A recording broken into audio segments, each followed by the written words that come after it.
Hello friends, आज આપણે બુંદીના લાડુ બનાવીશું। જેના માટે આપણે એક વાટકો ચણાનો લોટ ચાળી લઈશું। એકદમ સરસ રીતે ચડાઈ જાય ત્યારબાદ તેમાં પાણી એડ કરતા જઈને એક બેટર તૈયાર કરી લેશું। આ બેટરને એકદમ થીક જ રાખવાનું છે।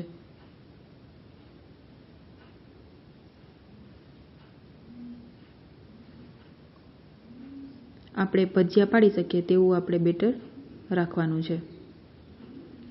બેટર તૈયાર થઈ ગયું છે। હવે આપણે એક ગેસ ચાલુ કરીને એક પેન મૂકીશું। તેમાં આપણે તેલને ગરમ થવા મૂકી દેશું।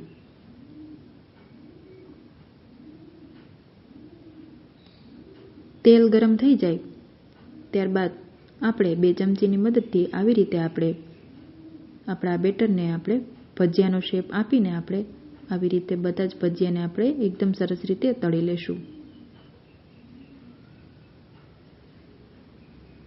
એકદમ ક્રિસ્પી થઈ જાય ત્યારબાદ તેને આપણે કાઢી લેશું।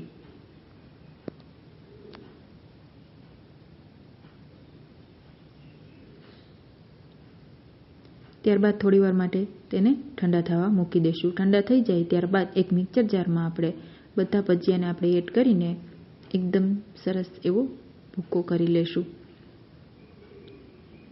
ભૂકો એકદમ સરસ રીતે ક્રશ થઈ ગયો છે। હવે એક પેનમાં આપણે 1 વાટકા જેટલી ખાંડ એડ કરી દેશું। ત્યારબાદ ખાંડ બુડે એટલું પાણી એડ કરીને આપણે ખાંડને ઓગાળી લેશું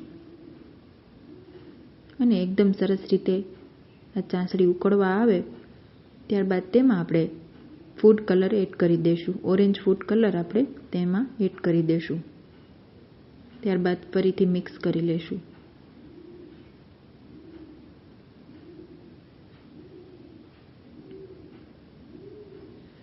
બરાબર મિક્સ થઈ જાય ત્યારબાદ આપણે તેમાં આપણો ક્રશ કરેલો ભૂકો એડ કરશું।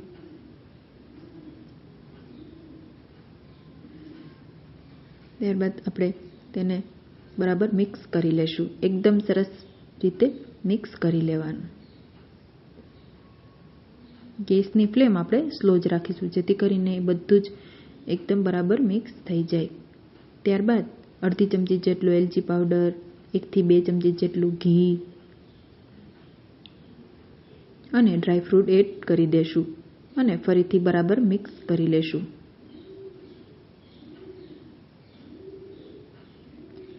ત્યારબાદ ગેસ બંધ કરીને આપણે તેને થોડીવાર માટે ઠંડુ થવા દેશું।